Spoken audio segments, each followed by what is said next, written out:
O relator da comissão de impeachment recomendou hoje a abertura do processo de afastamento da presidente Dilma Rousseff. Mais uma vez, a sessão começou tensa. Deputados governistas e de oposição gritavam. O governo não resiste. E o clima piorou quando um representante da Advocacia Geral da União pediu a palavra para defender a presidente.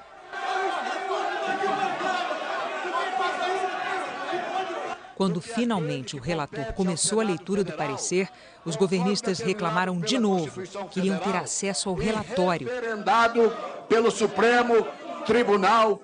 Foram mais 10 minutos de espera até que todos recebessem a cópia do documento. Senhor presidente. Está aqui, ó. Está aqui, ó. O relator começou o voto rechaçando a ideia de que o processo de impeachment da presidente Dilma, iniciado na Câmara, represente um golpe. Ele disse que todos os pressupostos legais e constitucionais têm sido seguidos e explicou por que considera a possibilidade de impeachment necessária numa democracia. Assim, desde que respeitadas as suas balizas democráticas, o processo de impeachment não é golpe de Estado, na exata medida em que ele objetiva preservar os valores éticos, jurídicos e político-administrativos consagrados na Constituição Federal. Na verdade, o impeachment resguarda a legitimidade do exercício do mandato político, cuja legitimidade de entrada residiu nas eleições populares. Nesse processo, caça-se o mandato. Se for comprovado que a legitimidade democrática do presidente da República expirou, diante da prática de crime de responsabilidade tipificado na Lei número 10.079 de 1950. O relator disse que, no entender dele, a denúncia poderia ser analisada pela comissão exatamente como foi lida no plenário, com todos os tópicos nela presentes, inclusive os supostos crimes orçamentários praticados em 2014 e fatos relativos ao escândalo do Petrolão, ocorridos antes do atual mandato da presidente Dilma. Mas Jovair Arantes disse que não faria isso, que não levaria em conta esses fatos e seguiria somente a parte aceita pelo presidente da Câmara, Eduardo Cunha, com fatos registrados no ano de 2015. E explicou por quê. Quero ressaltar, senhores deputados, nesse tópico, dois entendimentos importantíssimos desse relator. O primeiro, sobre a competência da comissão para analisar o recebimento da denúncia em sua integralidade. E o segundo, sobre a possibilidade de o presidente da República ser responsabilizado por atos praticados em mandato imediatamente anterior em caso de reeleição. A despeito de possuir tal entendimento, conforme explicado a seguir, esse juízo não irá influenciar na conclusão e, portanto, não prejudicará a defesa, uma vez que me ative totalmente a denúncia, conforme supostamente recebida pelo presidente da Câmara dos Deputados. Assim, procedo por dois motivos. A primeira razão é o intuito de evitar eventual alegação de violação aos princípios do contraditório e da ampla defesa, até mesmo porque a defesa nada disse sobre esses fatos. A segunda é porque, nos termos em que a denúncia foi supostamente recebida pelo presidente da Câmara dos Deputados, no entendimento deste relator, já existiam motivos suficientes para a formação de juízo dessa casa. Mas no relatório, o deputado Jovair Arantes insistiu na tese de que o Senado poderá analisar todos os fatos da denúncia se o processo de impeachment de Dilma for autorizado pela Câmara. Cabe também ao Senado Federal, nesse juízo preliminar, se confirmar a eventual decisão da Câmara dos Deputados, decidir se a denúncia apresentada será julgada por inteiro. Inclusive, com consideração de fatos novos, como defende a doutrina especializada, ou apenas parcialmente, naquilo que o presidente da Câmara dos Deputados e esta comissão consideram como razão de decidir. Em seguida, o relator passou a examinar os pedidos preliminares da defesa da presidente Dilma pela nulidade de todo o processo de impeachment. A defesa alegou que a comissão não poderia ter ouvido previamente os juristas Miguel Reale e Janaína Pascoal e que a presidente não foi intimada para acompanhar a sessão em que os juristas falaram sobre a acusação. O relator negou esses pedidos de nulidade, entre eles o principal, aquele que alegava que o presidente da Câmara só aceitou o processo de impeachment por mera vingança. Nunca é demais lembrar que a competência para análise do recebimento da denúncia é, afinal, do plenário da Câmara dos Deputados. O presidente da Casa apenas defraga o procedimento. Além disso, a hipótese do cometimento de crimes de responsabilidade que expressam condutas afrontosas à Constituição praticadas pelo chefe do Poder Executivo é motivo suficiente para a submissão da denúncia à análise dessa Casa. Por tudo isso, o só fato de o presidente da Câmara dos Deputados ter divergência política com a denunciada não é causa suficiente para afastar a validade do ato praticado, sem contar que se trata de matéria vencida, já analisada e rejeitada pela Corte Suprema desse país. O relator entrou, então, no mérito das acusações.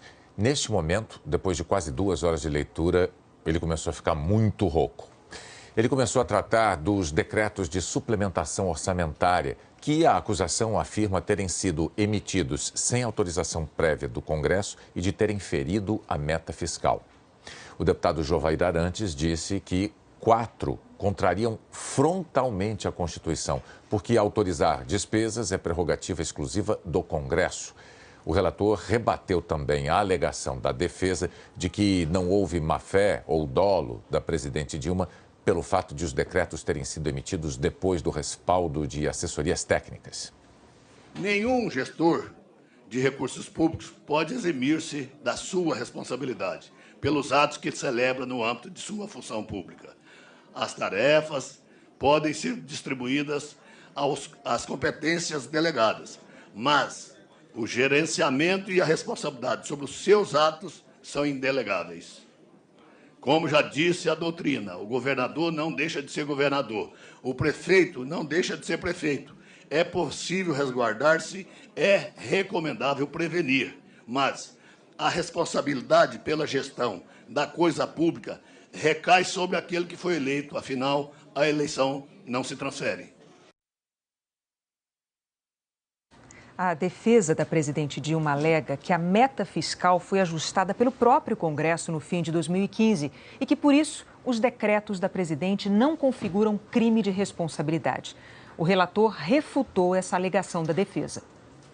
Os fatos mostram sérios indícios de inconstitucionalidade, ilegalidade, irresponsabilidade fiscal, negando-se a vigência e eficácia do artigo 4 da Lei Orçamentária e, por conseguinte, atentando contra o poder legislativo e que se vê constrangido diante do fato consumado e no intuito de evitar o colapso das contas públicas, a aprovar uma meta fiscal que passa a depender, em última instância, da vontade exclusiva da Presidente da República.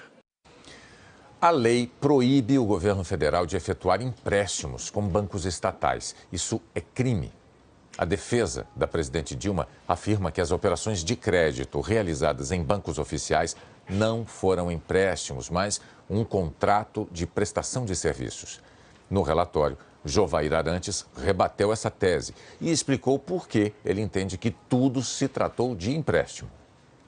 Em termos substantivos, essa prática do Tesouro em muito se assemelha àquela adotada por milhões de pessoas físicas e jurídicas do país, quando necessitam de dinheiro, de recursos em caráter emergencial, valendo-se para tanto das operações de crédito rotativo, usualmente conhecida como cheque especial. Com efeito, a prática atende aos mesmos propósitos, na mesma em que prevê recursos para atender às despesas do contratante e observa a mesma dinâmica, uma vez que o Banco do Brasil é remunerado pelos recursos que adianta. Diante disso, é possível, em tese, afirmar que se está diante de uma autêntica operação de crédito, embora disfarçada sob o manto de prestação de serviço. Sobejamente porque, no caso em tela, o Banco do Brasil não agiu apenas como agente financeiro. O executor do Plano Safra atuou, isto sim, como intermediário financeiro, promovendo os recursos necessários à sua implementação. O relator lembrou que parlamentares que chamam o atual processo de golpe pensavam diferentemente no passado e citou políticos do PCdoB e do PT que, quando estavam na oposição, entraram com pedidos de impeachment. Para o relator, estes sucessivos pedidos corroboram a legalidade de processos como estes. Não se deve mudar de opinião por conveniência, de acordo com os interesses momentâneos e apenas porque os atores são outros. Essa diversidade de pedidos de impeachment, em momentos distintos formulados por correntes políticas antagônicas, só tem o condão de demonstrar que não se trata de golpe, mas sim do instrumento constitucionalmente previsto como forma de controle dos atos praticados pelos presidentes da República. Para o relator, tanto a emissão dos decretos desrespeitando a meta fiscal, quanto os empréstimos tomados em bancos oficiais levaram o país a uma crise grave. São sinais da paralisia que tomou o país, a recessão, o rápido crescimento do desemprego, 9,5% por mês só no mês de janeiro, o retorno da inflação do IPCA, 10,36% nos últimos 12 meses, a contar de fevereiro, a trajetória crescente da dívida pública bruta, 67,6% do PIB em fevereiro de 2016, a confiança dos investidores e consumidores em queda, a perda do grau de investimento e a elevação da taxa de juros, Selic, hoje em 14,25%. Além disso, é notória a falência dos serviços públicos, com a degradação nas áreas de saúde, educação, segurança, entre outros. O mais importante é que a gestão temerária das finanças públicas gerou uma crise de solução dolorosa, sem precedentes no país. A denunciada não pode se eximir de sua responsabilidade como condutora maior da política econômica e fiscal do país. A profunda crise brasileira não é só econômica e financeira, mas também política e principalmente moral. O governo perdeu sua credibilidade aos olhos da nossa sociedade e perante a comunidade internacional. Por fim, o relator disse por que a comissão deveria votar a favor da admissibilidade do impeachment. O povo brasileiro demanda e merece uma resposta. E tal resposta somente pode ser dada pelo julgamento da presidente, pelo Senado Federal, pelas precedentes razões, uma vez que a denúncia preenche todas as condições jurídicas e políticas relativas à sua admissibilidade e que não são pertinentes as diligências à oitiva das testemunhas e a produção de provas ao juízo da preliminar desta casa, sendo relacionados ao juízo de mérito, vale dizer a procedência ou improcedência da acusação.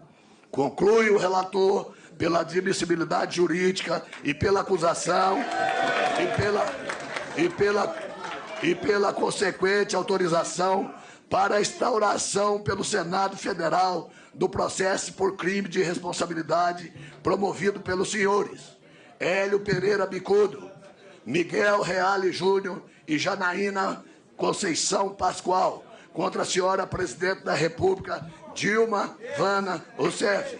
Parabéns! Que Deus nos ajude. Das denúncias da acusação, o relator só não aceitou uma. O deputado Jovair Arantes disse que não é viável responsabilizar diretamente a presidente Dilma por mascaramento do orçamento. Segundo a acusação, isso teria servido para fazer constar informações incorretas em termos de resultado fiscal e a assinatura da Lei de Diretrizes Orçamentárias e da Lei Orçamentária, com resultados e metas que não espelhariam a realidade. O repórter Júlio Mosquera vai contar agora ao vivo de Brasília qual foi a reação de integrantes do governo e da oposição ao relatório do deputado Jovair Arantes. Boa noite, Júlio. Boa noite, Renata, Bonner, boa noite a todos. Pouco depois das 5 da tarde, a presidente Dilma deixou o Palácio do Planalto e foi para o Palácio da Alvorada, a residência oficial. Lá, ela se encontrou com o ex-presidente Lula. Logo em seguida, se juntaram aos dois o chefe de gabinete de Dilma, o ministro Jacques Wagner, e o ministro da Secretaria de Governo, Ricardo Berzolini. A nota oficial do Palácio do Planalto, do governo, foi divulgada pouco depois das 7 da noite, portanto, antes da conclusão da leitura do relatório. A nota foi do ministro Ricardo Berzolini, que eu vou ler agora na íntegra. Na ânsia de demonstrar no relatório algo que fundamente a conclusão de seu voto, diz a nota: o relator confirma a brilhante defesa do ministro da AGU, José Eduardo Cardoso, que deixou cristalina a verdade. Segundo Berzolini, não há crime de responsabilidade para justificar o impeachment. E o ministro da Secretaria de Governo conclui: confio que a maioria dos deputados fará justiça. Agora há pouco, o ministro José Eduardo Cardoso disse que Jovair já tinha uma conclusão para o relatório e que buscou apenas argumentos para justificar seu posicionamento. Na Câmara, os líderes governistas criticaram muito o relatório. Disseram que Jovair encontrou crime onde não havia qualquer responsabilidade da presidente Dilma e voltaram a afirmar que o impeachment é golpe. Já os líderes dos partidos governistas elogiaram muito o relatório. Disseram os líderes do PSDB, Democratas e PPS que o relatório é minucioso, bem fundamentado, aponta todos os crimes da presidente, que por isso ela deve ser afastada do cargo. Agora há pouco terminou a comissão e os deputados vão para um recesso de 48 horas, 2 sessões, voltam na sexta-feira, porque o relatório tem que começar a ser discutido. Essa discussão pode entrar pelo fim de semana, já que na segunda-feira, impreterivelmente, o relatório tem que ser votado. Boa, né, Renata? Tá, então, as reações ao relatório do deputado Jovair Arantes no relato de Júlio Mosquero. Obrigada, Júlio.